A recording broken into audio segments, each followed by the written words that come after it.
Well, howdy, all you collector car fans out there. This is Jason from Southern Bush Motorsports. I am the owner and a founder. Now, this is a nice little treat we got for all you Ford people out there. I'm calling this Mustangs in the Bush.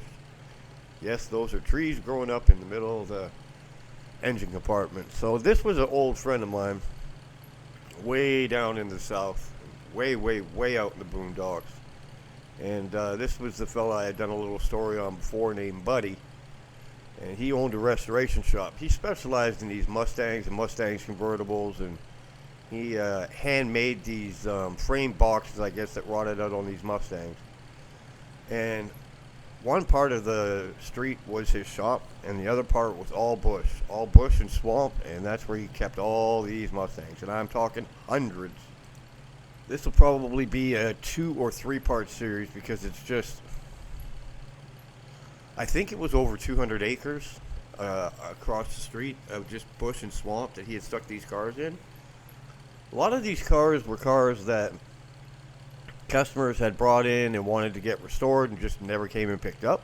A lot of them were cars that he had bought in town and from the surrounding towns over the years. You know, he'd been a restoration business for 45 years.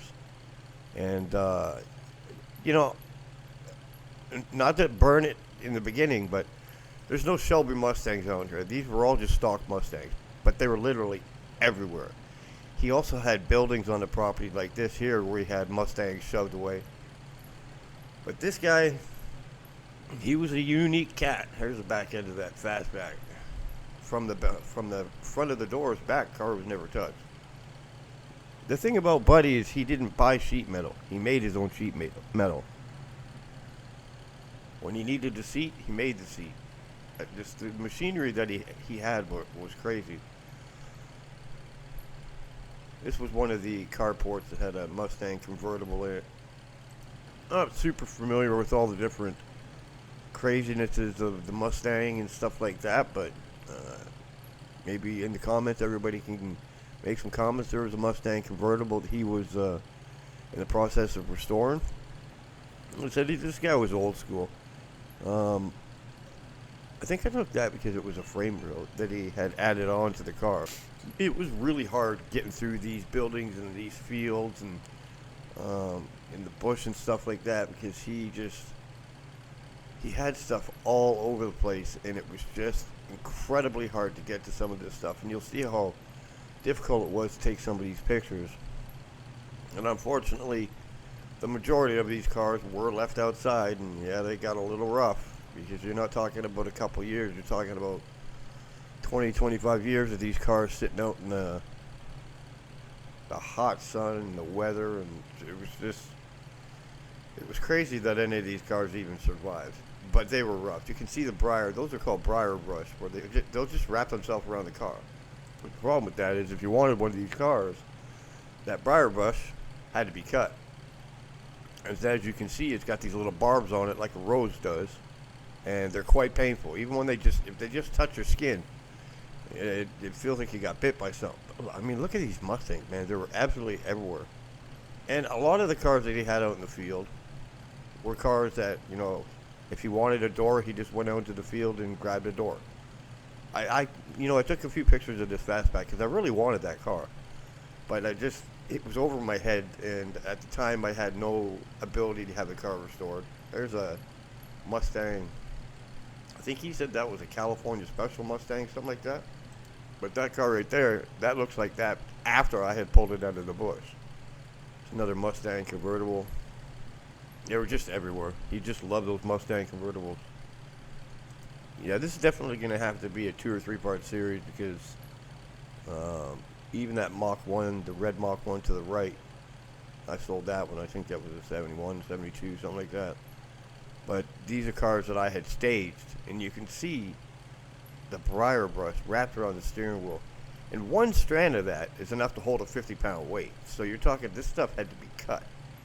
And I had a lot of tools to get underneath the car and cut as much as I could. And I had a special vehicle that I used to pull cars out. And it was rough. It was a little rough dealing with these cars, but they were pretty much, most of these cars are what I would actually call, I know the term gets overused way too much. And the Mustang hiding in the bush there. A survivor car to me is a car that has not been touched, not been taken apart. Doesn't matter if it's running. If it hasn't been taken apart and it hasn't been touched, it's a survivor car. It doesn't mean it survived a storm and it can run down the street as soon as you pull it out of the bush, because none of this stuff was running and driving anyway. Survivor car means a lot of the stuff that he had in this field I would consider a survivor car, where it's all the original parts are on it and the car hadn't been touched because it hadn't started restoration. That Mustang was a good example. That was a survivor car. Original Mustang hubcaps on it. Car had never been touched. I think it was like a 6-cylinder car. It was nothing big. Look at that power top motor on that car. But you know, the interior and stuff had been taken out of it, but the car had survived the storm and made it through to the end. Back end. A lot of the time when I take pictures like this, I just can't get a good picture of the car because there's so much bushes and trees around it. If I remember right, there was 118 Mustangs in this bush, and most of them were convertibles. Probably 70% of them were convertible. So it's definitely a good score. He wasn't looking to sell them all at once or anything like that. So look at how original these cars are. It was so cool to see this stuff. This was one of the first big finds that I had ever found, and it was a real learning experience, because I had to figure out, because this guy Buddy was an old man, and he's like, you want that car, you go pull that car out, but you're paying me before you start pulling it out. If you screw the car up pulling it out, don't come pissing and moaning to me. You bought the car, that's it. So look at those streets. Kelly Springfield supercharger tires. I remember those. We used to smoke those tires so bad. Well, you know, look at that, all over the place. A lot of the times, the motors that were out of these cars, thank goodness he was smart enough to take the motor out, another convertible back in there. That green, that beautiful green Mustang color that I loved, like kind of like the Shelby colors. But he was smart enough to take the engine out of these cars as they came in, and he had most of the engines, probably 65-70% of the engines, inside of a warehouse on racks, all labeled for the car. You might catch a number here and there on a car that would match the motor inside. And I know I keep showing the same pictures, but as somebody that was actually out there pulling these cars out of the woods, it was so cool to experience what it was like to pull these cars out. Like, even the chrome on the car is actually not that bad. And I know these cars had a big problem with the frame boxes underneath them rotting out, and that was definitely an issue with these cars. There's another convertible right there. There's another convertible right there. I think there was later model Mustang. Are the cars savable? Yeah. Is it worth it? Good God, I don't know, man. I mean, you gotta have some pretty deep pockets to mess with one of these cars, but there's a whole field full of possibilities there. That was one of the Mustang convertibles that was stuck inside the building. That was a red one. I think I showed pictures of it before. There's another convertible backed up against into the wood. And you can see all this briar brush grown up. Oh, God, it was such a pain in the butt. I think I pulled about 12 cars from him out of those deep woods. This is what a car looks like after I pulled it out. It's just briar brush everywhere. And it's so painful. Luckily, an old fella came by and saw what I was doing, and he knew that I was getting stung by these briar brushes, and he told me to wipe Vaseline all over my body, all over the exposed parts of my body, that it would help out with the pain, and thank God it did. At least slow down the sting of it. That's a close-up of that Mustang fastback that I wanted. But I mean, look at how clean and straight that car is. Solid, untouched. I actually sat in that car, and it was really cool to sit inside of it. But see, you know, a lot of the rust that you see on these cars is not through rust. It doesn't go all the way through. It's a lot of surface rust.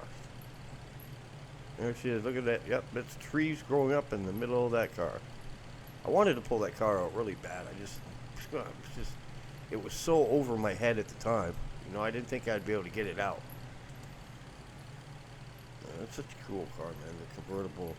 Those Mustang convertibles are stored. It's such beautiful beasts. Look at all the parts in the trunk. A lot of these cars that he also had out there were other restoration shops that tried to do a restoration on it and failed, and he ended up picking them up. He had quite a few of the cars like that. You could tell that had been to some sort of a restoration shop. But back into that Mach 1. A little different shot of that fastback there. You know, I'm trying real hard to make this my full-time thing instead of outdo what I'm doing, which is not something I want to be doing. So I'm working really hard on making this full-time. So anything you can help out with would be greatly appreciated. I got a Patreon page that I'm going to start, and I think there's a super thanks button in there, and anything to help with keeping this program going, because I got so much stuff. It's just never ending. You know, I really appreciate you coming on and checking out another Tales from the Bush. It's Mustangs in the Bush. And I'm going to do a part 2, possibly a part 3, but I just squeezed it all in a part 2. But thanks for coming by, and don't forget to check out, like, and subscribe.